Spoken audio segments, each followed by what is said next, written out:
Rural Americans deserve access to the best of what our nation has to offer, especially health care. Across every state and every community, America's rural hospitals are the first line of defense, protecting our families, neighbors, and loved ones. No matter where you live, hospital care doesn't clock out. They're there 24 hours a day, 7 days a week, 365 days a year. Each year, America's over 5,000 hospitals care for millions of patients, providing 24/7 emergency care, delivering babies, cancer treatments, and other life-saving care that patients rely on. Behind every one of those patients are doctors, nurses, and caregivers working tirelessly to keep people healthy and safe. Hospitals are our community's lifelines. They employ our neighbors and keep our families healthy. But now, some in Congress are threatening access to care. Tell Congress, protect patient care to keep America strong. Don't cut rural health care.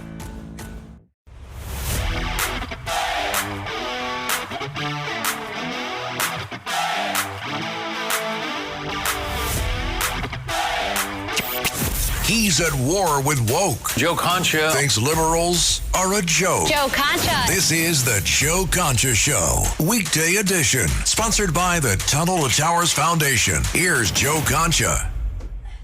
And welcome, everybody, on this Tuesday night. So much going on. Let's just jump right in. Thanks for tuning in. Savannah Guthrie, obviously, we want the latest on her mother, who, Tucson, Arizona, very peaceful community. It's about 80 degrees there right now, just a beautiful time of year to be in southern Arizona. Savannah Guthrie posting a picture of her mom on her Facebook. And now Nancy Guthrie, 84 years old, currently missing. We've heard about this story for 1 or 2 days, but it just keeps getting more bizarre is the only way to put it. The sheriff of Pima County, where Tucson is, when asked, are you searching for one or more people as far as who may have abducted Nancy Guthrie? Because, again, they found blood at the scene. There are signs of forced entry.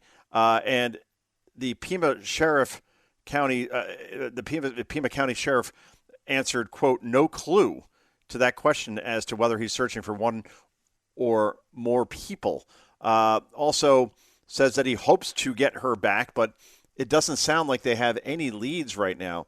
But again, this is a woman who's 84 years old, maybe about 5 foot tall. She currently is on medication that she has to take at least every 24 hours. So obviously that's very critical for this. The medication was found at her home. So I doubt that those who may have taken her just happen to have something like that on them when it sounds like it's not over the counter, but something that is prescribed. We don't know for what sort of condition. But again, you have to wonder, was this targeted? In other words, knowing that Savannah Guthrie, obviously co-host of the Today Show for many years, not somebody who you necessarily would call a provocative person on the air. We talk a lot about media and activism within media, and the Don Lemons and the Jim Acostas and the Anna Navarros of the world. But Savannah Guthrie is not somebody you talk about in that regard because today's show is a pretty benign telecast. Sure, it may have its leanings, but at the same time, Savannah Guthrie's mom to be possibly targeted like this. Again, there could have been many people in this community, and particularly Tucson does have sections within it which are primarily older folks, over 70 years old, nice place to retire. So why her home at that moment, and why go after her? Now, TMZ says that they may have what could be a ransom note here for Nancy Guthrie in terms of returning her. Savannah Guthrie obviously makes very good money, but again, there's something very strange about this whole thing. We certainly have more questions than answers right now, but that is the latest as far as what's happening in Tucson, Arizona, to Savannah Guthrie's mom and what may have happened here, where, again, we almost no leads and appears to be abducted from her home. And while there may be a ransom note, nothing has been made public yet, so you have to wonder what the motivation here is. And again, this is a woman that can't walk reportedly about 50 feet without help from somebody. So why? What sort of evil person would do something like this, or people for that matter? We will try to pass along any details to you as they come along here live on a Tuesday night. Meanwhile, the SAVE Act is becoming a very, very contentious issue for Democrats, because you want to talk about, and we've talked about, 80-20 issues where Democrats seem to take the 20 side, or 20% of the public supports, and Republicans / MAGA / common sense people / independents, normies, take the 80 side. Like, hey, should men play against women in sports? Well, that's become an 80-20 issue. 80% say no, of course not. 20% on the far left say sure because of trans rights or something, right? So that's an example of that. The SAVE Act is something, basically, it would be a law that says that if you want to vote, you need ID, voter ID, driver's license, something to prove that you are you when you go to a voting booth. It is the most common sense thing, to use that term again, you could possibly imagine. I'm flying tomorrow. I'm going, yes, to Tucson, Arizona, not to cover the Nancy Guthrie story, but because I had a prearranged business trip that I've had planned for many months. The point is that before I go on the plane, I will need either a real ID or a passport to get on the plane, or else I am not allowed on the plane. So why would I need the ID for that, but then ID, if I want to go vote somewhere, I don't have to show anything, according to Democrats? It makes no sense. And what Democrats say is that they're protecting black voters. Remember, Kamala Harris famously once said that the reason why she's against voter ID is because it's so hard for black people to get ID, especially in rural areas, because there may not be a store with a Xerox machine around or something. I got to find that clip sometime. Actually, Mr. Blaze in the control room, if you could find Kamala Harris talking about this Xerox machine and voter ID, that would be awesome to play at some point in the show.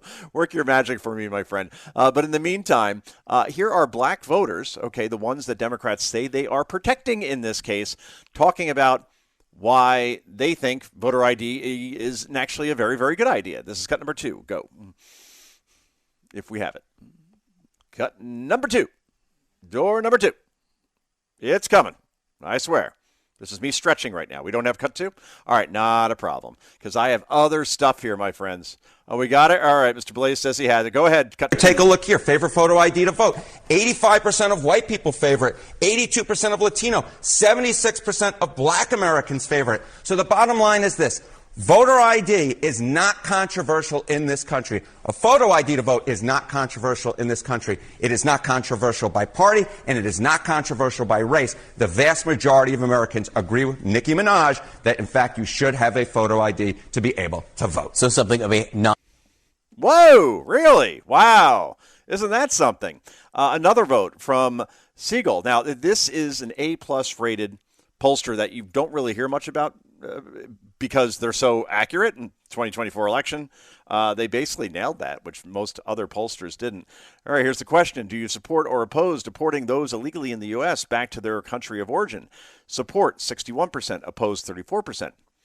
Now, here's why that number is a little closer than you would expect, because Democrats overwhelmingly oppose voter ID, while Republicans plus 95. Okay, so 95% of Republicans support voter ID. I got to meet the 5% who do not support it. It's also plus 23 among independents, plus 37 among, and this is very key, swing voters, right? Swing states, Pennsylvania, Michigan, Wisconsin, North Carolina, Georgia, Arizona, Nevada.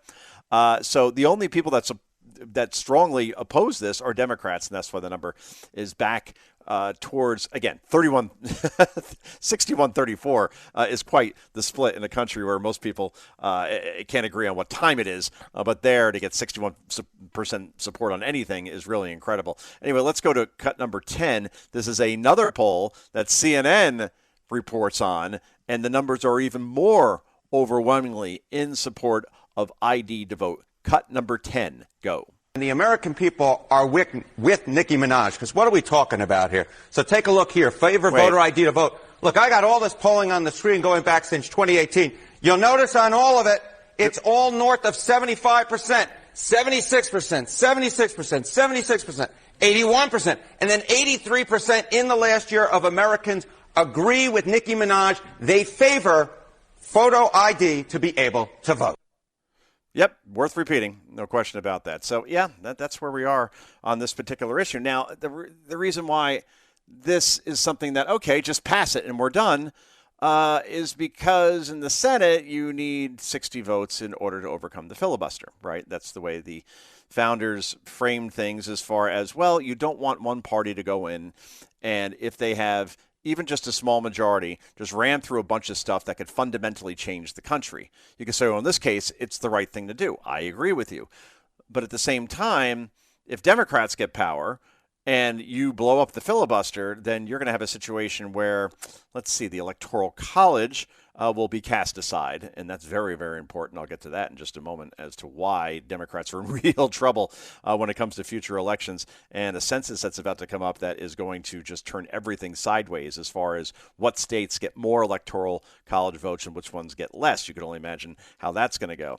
But also, they would also add 4 senators that are all Democrat, because they would add Puerto Rico and D.C. as states, not because they should be states, because of the 4 senators thing that could permanently push the Senate into a Democratic majority. They'll also expand the Supreme Court. So right now, if it's 6-3 conservative, they'll make sure they add just enough to make it a liberal majority in terms of the highest court in the land. And that obviously can have major implications on the country and the way that it is governed and the laws that are enacted or held up or struck down. I could go on as far as things that they will do as in terms of what would happen to this country if the filibuster got blown up. So the question is, do you blow up the filibuster and pass all the things that Trump wants, including the SAVE Act in this case, get through the Trump agenda, and then worry about Democrats gaining back power later down the line?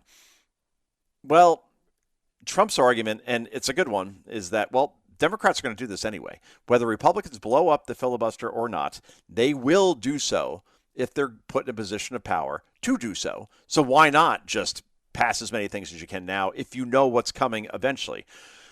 The other side of the coin on that particular argument is that, well, if you do this, if Republicans do, if Trump does and supports it, then you are giving a green light for Democrats to do this within the court of public opinion and with obviously the media. But then again, the media is going to support whatever Democrats do anyway, so why not just do it now? So I used to be anti-blow-up filibuster because I don't like the precedent. I think the framers had it right, that you need some compromise and some folks coming over from the other side. In this case, you would need 7 Democrats in order to pass a major law like the SAVE Act, because at least you need some buy-in from the other party and not just have one party rule.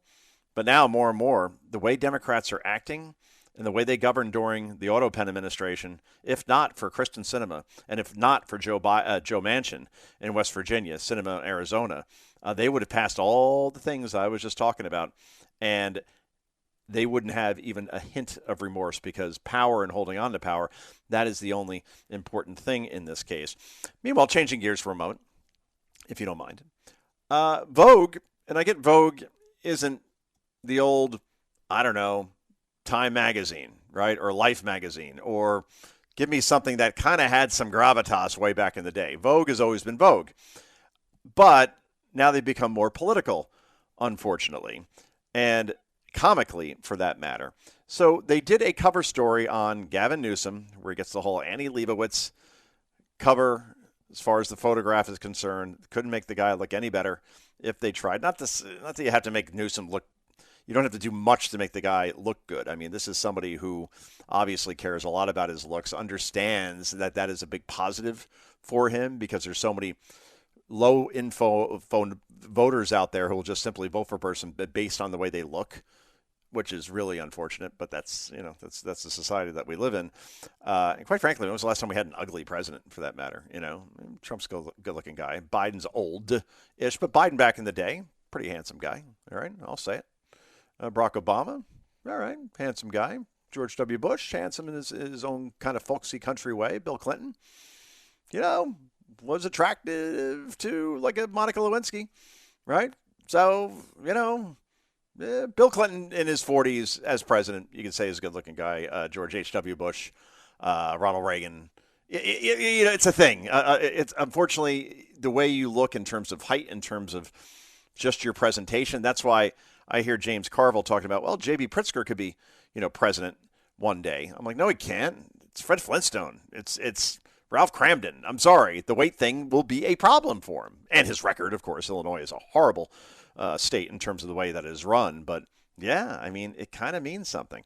So Newsom, all that said, does not have a record to run on in California, obviously. Again, he has the highest unemployment rate in the country, highest poverty rate in the country. There's a mass exodus out of California despite coastline and climate. Beautiful place. Been there a couple times. Of course you'd want to live there if you could afford it. Highest homeless rate in the country. You can count on one hand how many homes have been built in the Palisades since all those homes burned down last year. In other words, one has been built. The guy is inept. There is no water in the reservoirs or the fire hydrants, and you just look at everything he's done. $18 billion allocated for a train and a high-speed rail that was never built. Okay, all of that said, here is Gavin Newsom in terms of through the eyes of Vogue. This is the first paragraph of their story. Quote, let's get this out of the way. Newsom is embarrassingly handsome, his hair seasoned with silver, at least with his own eminence as he delivers his final State of the State address. That is an actual story in Vogue, which I get is fluffy, but that is embarrassing. So then they asked Newsom, hey, Gavin, actually this was the female that actually wrote the story, and she asked Gavin Newsom, like, Gavin, do you realize how good-looking you are? And here's how he responded. This is cut whatever. Go. Do I make you horny, baby? Oh, boy, it's a British accent. Do I? Well. Do I make you randy? Wow. Yeah. Gavin sounds different. Yeah. Kind of went all Austin Powers there. Okay, we had a little fun with that. But you could see that response probably coming from Newsom. No question about it. Anyway, it's a fun Tuesday night here on the Joe Concha Show. Back with so much more in just a moment. This is the Joe Concha Show, weekday edition. Joe Concha. Sponsored by the Tunnel to Towers Foundation.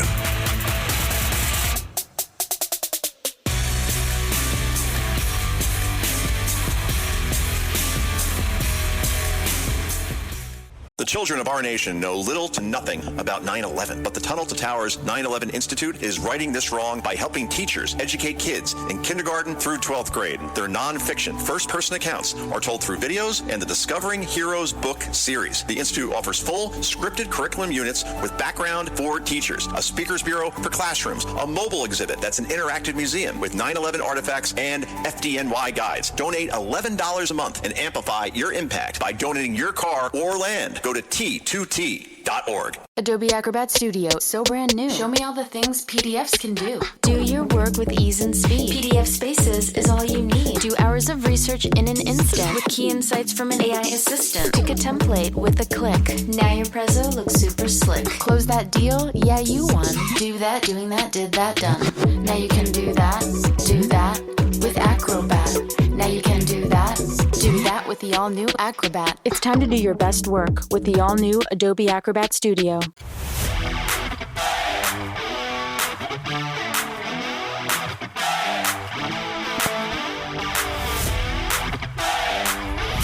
This is the Joe Concha Show, weekday edition. Sponsored by the Tunnel to Towers Foundation. Here's Joe Concha. Welcome back, everybody. So Trevor Noah, I didn't know he was still alive either, quite frankly. But apparently he hosted the Grammys this year. By the way, one of the lowest rated Grammys of all time. Wow, what a shock when you make it political and turn off half your audience and they're predispositioned to not even tune in before even watching even 1 minute of the show. Anyway, Trevor Noah makes a joke about Trump being on Epstein Island. Trump fires back and may sue Trevor Noah, which would be awesome. And here's Trump more on that possible lawsuit. Cut number 5. Go. Mr. President, are you going to sue Trevor Noah? Last night in a post, you alluded that something could be coming. Yeah, well, he said that I spent time on Jeffrey Epstein's island. I didn't. I mean, he's a lightweight. This guy. He's a terrible. I think he's terrible. I thought he did a terrible job at the Grammys. I thought the whole Grammys was terrible. I watched part of it. It's not watchable. But he was a lousy host. I'd say not as bad as Jimmy Kimmel, but pretty close. And no, he made a statement about me and Jeffrey Epstein. I have nothing to do with that. I have nothing to do with Jeffrey Epstein. And in fact, if you look at the DOJ, they announced, they released 3 million pages. It's like this is all they're supposed to be doing. And frankly, the DOJ, I think, should just say, we have other things to do, because that whole thing has turned out, I mean, other than Bill Clinton and, Bill Gates and lots of people that have There are a lot of questions about it, but nothing on me. Nope, and if they had something on Trump, it would have came out 10 years ago, people. Trust me. Back with more in just a moment.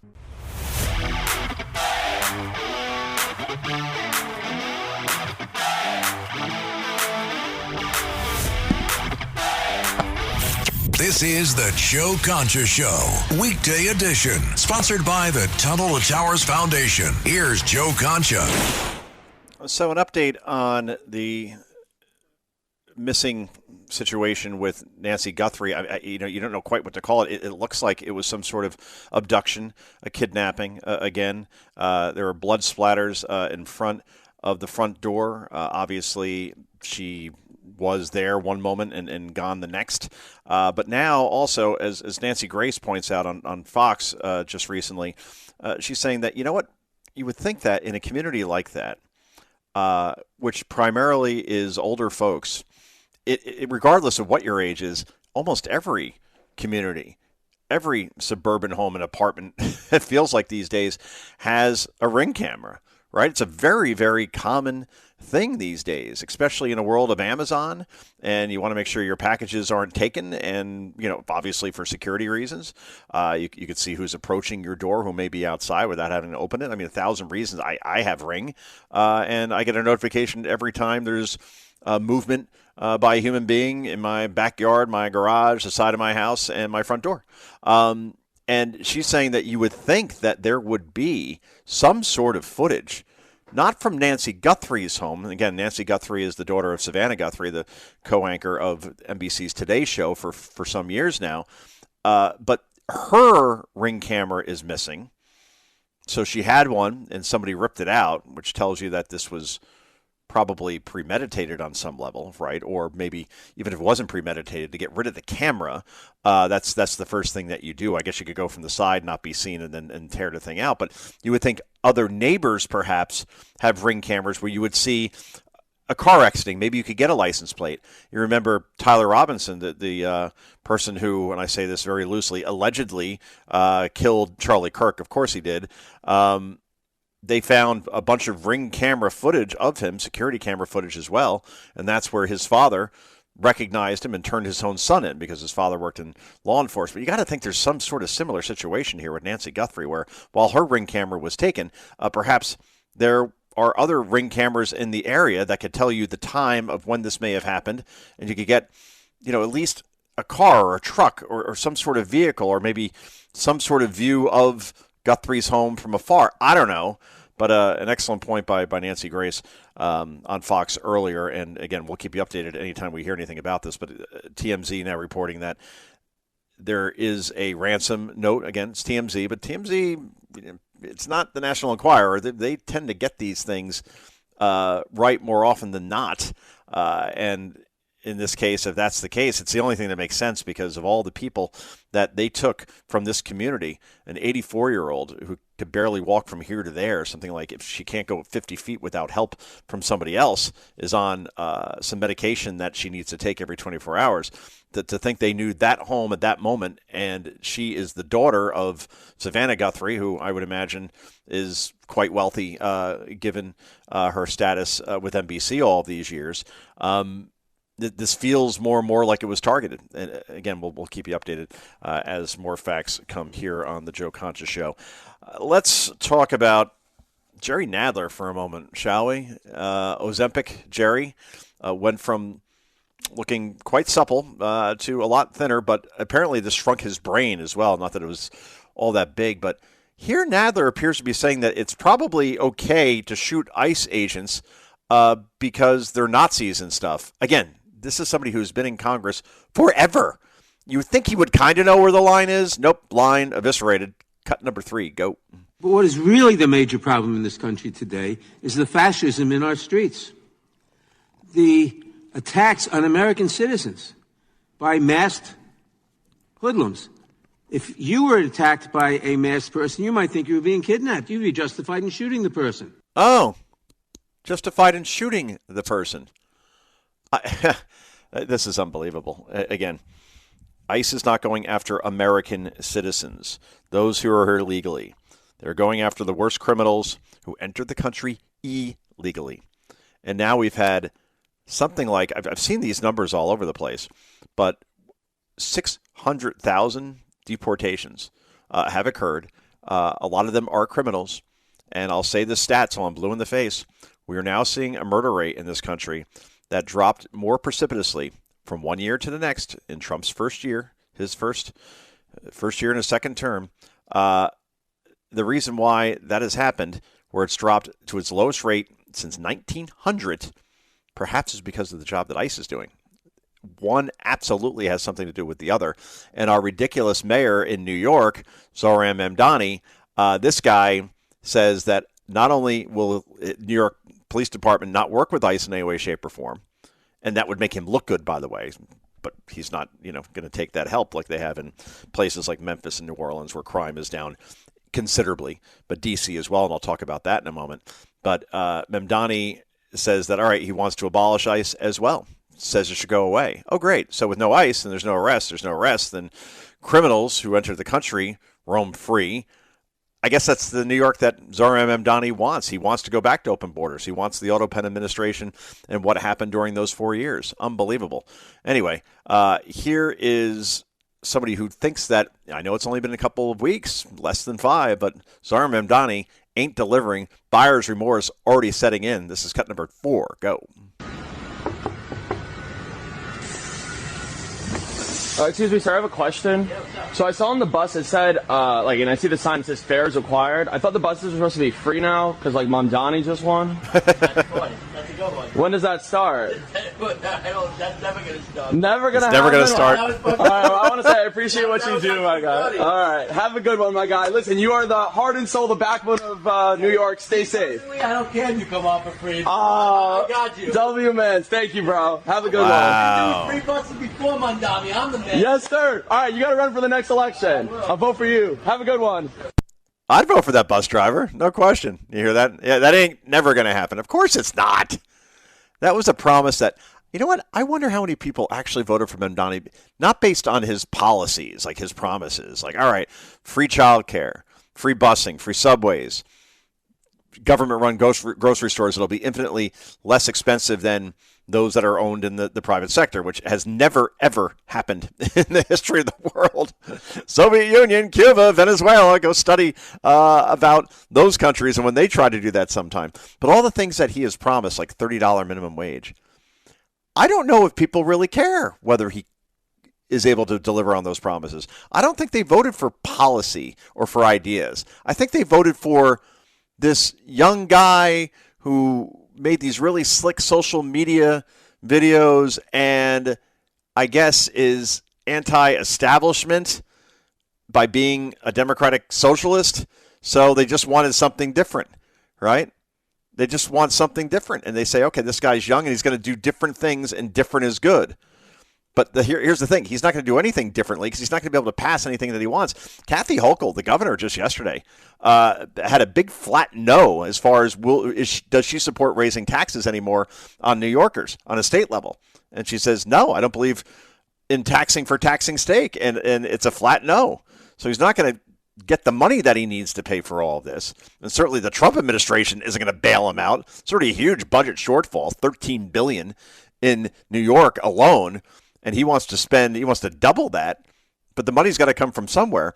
And Andrew Cuomo, by the way, this is what he told WABC in New York, a very familiar station to me, considering I'm on it right now, is the flagship of this particular fun show that we do here every night at 9 p.m. or wherever you listen to the Joe Concha Show and whatever time that may air. Check local listings.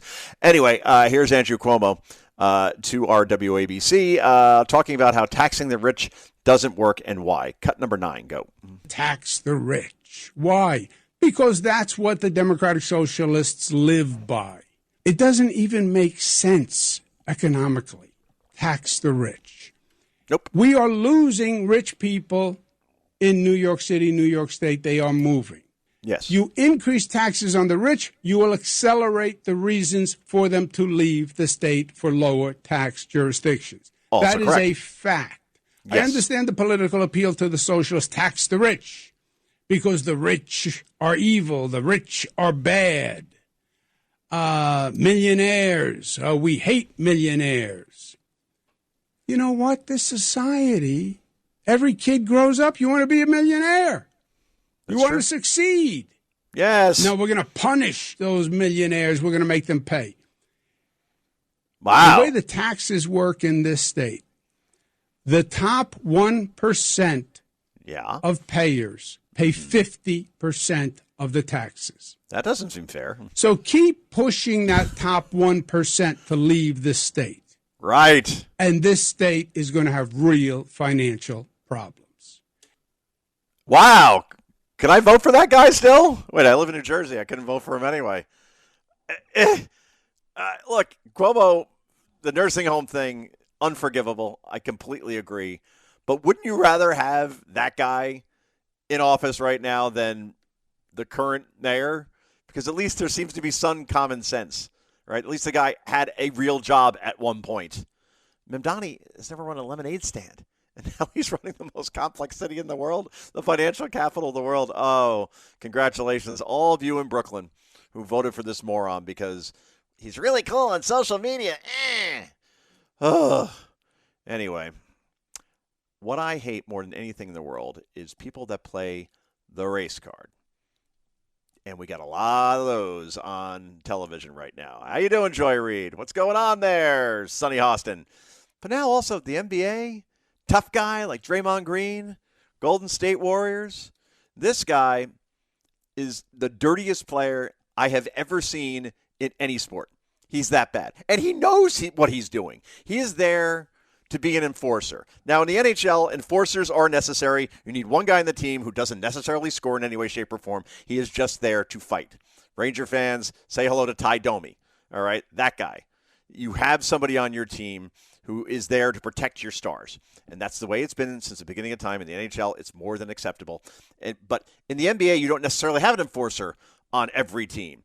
But the Warriors have had one, and for a while it worked in protecting Steph Curry. And, for a while, obviously, you had Durant there and other great players. Anyway, the point is that Draymond Green gets teed up again. He's had more technicals than any player in the modern era by a country mile.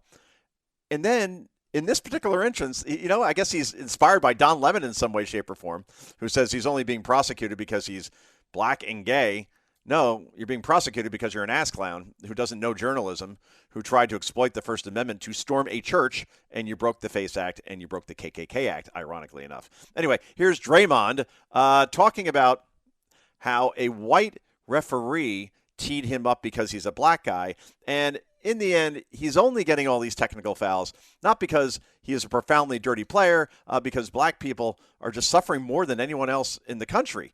Again, Bill Laimbeer, very, very dirty player, white guy, right? Color has nothing to do with Draymond Green getting teed up in the NBA. I can guarantee you this. This is cut number 14. Go. Discuss the post-game comments with the referee. I know everybody was like, oh, man, why'd you mention being a black man in America? Well, the reason I mentioned being a black man in America because black people in America has suffered more than anyone. But black people in America has been mistreated more than anyone. Black people in America has been marginalized. Okay, but are you going to say that you've been a clean player all these years and you're only getting teed up because you're a black guy? No. There are plenty of players in the league, at last check, are black. It is overwhelmingly black, that can go a whole season without getting a technical foul. I don't know how often Michael Jordan ever got technicals. I'd have to look that up. I mean, you don't give a tee to Michael in any way, shape, or form. I mean, that is career suicide. But I don't think – probably early on in his career when he played for some really bad teams and still got him to the playoffs, maybe he lost his temper. But no! Again, Draymond, please, just stop. Oh, what else do I want to talk about here? Because there's so much to choose from. Oh, Ketanji Brown Jackson. She was at the Grammys on Sunday night, and I don't remember a Supreme Court justice ever attending the Grammys before. KBJ seems to be more on the performative side than actually, the stoic legal side, but that's fine. She wants to go to the Grammys. I mean, more power to her. But she was nominated even at the Grammys, which is something you don't see every day. But anyway, here is cut number 6. a Supreme Court justice at the Grammys, and Trevor Noah noticed this, or something was written for him to notice it. This is cut number 6. Go. I just want to say congratulations. This is a special one to first-time Grammy nominee who's in the house here, Supreme Court Justice Ketanji Brown Jackson. That's right. She was nominated in the audiobook category. And with her being here, you know what that means. For the first time ever, if you lose a Grammy, you can appeal directly to the Supreme Court. Okay. Yeah, I kind of don't get that last line. But look, here's the thing. We saw Billie Eilish talking about how all illegals should be allowed in the country because we all live on stolen land, and Bad Bunny going off on ICE as well, and all these political statements. Again, I'll repeat, the ratings came in. I predicted this. This was the lowest rated Grammys in the modern era because half the country just predispositioned will not tune into something where they know they're going to get lectured and be told how horrible they are because they support a certain presidential candidate or have a certain ideology. Now, that said, we're going to go to break after this, I promise you, Tony. Cut number 11, Ricky Gervais, an oldie but goodie as far as calling out Hollywood in terms of their pious speeches. This is Ricky Gervais to The View, of all places. Cut 11, go. That's the thing about offence, isn't it? When people say they're offended, it's that just because you're offended, it doesn't mean you're right. You know, it's so true. Offence is about feelings, and feelings are personal. Some people are offended by equality. So what? You know, so you can't second guess people. If you try and please everyone, you'll please no one. With comedy as well, I think you've got to deal with taboos and contentious issues, and sometimes you deal in irony, and some people don't get that. But you know, you can't legislate against stupidity, otherwise you'll be doing nothing. You know, because I'm not doing it for the 200 egos in the room. I'm doing it for the 200 million people watching around who aren't winning awards, who aren't millionaires. And freedom of speech is so important these days. I've reached the age now where I don't care anymore. And then the irony is that Ricky Gervais was never invited back to do another award show again because he actually called out Hollywood and said, hey, just thank your agent, take your little trophy and get off the stage. That's it. But apparently not everybody got the memo. Anyway, this is Joe Concha. We wrap up this puppy in just a moment on the Joe Concha Show. Please do stick around.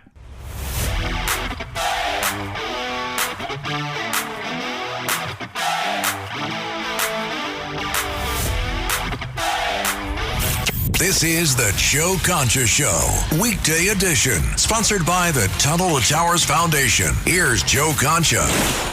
Welcome back, everyone. So CNN, here's how the sausage is made over there. All right, they find a story, and then what they do is they book guests to push a narrative as if it is the overwhelming sentiment of the country. And in this case, they found this ex-Minnesota Vikings punter, okay, who you've never heard of before, believe me.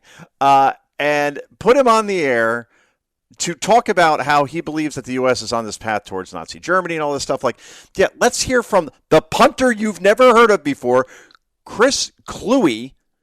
All right, well, he did play in the NFL, so maybe he has some gravitas on this particular issue. What are you people doing? But anyway, here's cut 13, and again, a punter who hasn't, I don't believe Chris Kluwe has punted in the league now for about 10 years. So, yeah, perfect guy to talk about illegal immigration. Cut 13, go. I believe we're on the path that Nazi Germany went down under Hitler. And I say that as a political science and history major, as someone who has studied history. And the parallels are very, very clear. This administration is trying to erase trans people. This administration is trying to put obedience over duty to the country. This administration is trying to thrust our country into turmoil in order to reap power for themselves. I don't care what this person thinks. And I was right. Actually, I was wrong. I said I don't think he's punted in the league for 10 years. Sorry, guys. I'll admit mistakes when I make them. And in this case, Chris Kluwe has not punted in the NFL since 2012. So 14 years ago, this guy, he only averaged 44 yards a punt. That's not very good, especially when you punt in a dome. I know high school kickers that average better than 44 yards a punt. Holy moly. But why am I listening to this person? Who are you going to go with next? The backup fullback for the Jets from 2008? These are the guests that we get on these shows? Incredible. All right, let's end on one more fun note here. Here are two parents, African American, who are really, really not happy that an LGBTQ plus minus apostrophe flag was bought into a school, and they're telling the person that was handing out these flags to get it out of there. Are we out of time? We're out of time. I am so sorry. We got to go. I'll save that clip for tomorrow. All right, that's called an ultimate tease. Thank you, Tony, for getting my ear on this one. We'll be back tomorrow night, 9 p.m. This is Joe Concha saying bye-bye. The children of our nation know little to nothing about 9/11, but the Tunnel to Towers 9/11 Institute is righting this wrong by helping teachers educate kids in kindergarten through 12th grade. Their nonfiction first-person accounts are told through videos and the Discovering Heroes book series. The Institute offers full scripted curriculum units with background for teachers, a speakers bureau for classrooms, a mobile exhibit that's an interactive museum with 9/11 artifacts and FDNY guides. Donate $11 a month and amplify your impact by donating your car or land. Go to T2T.org.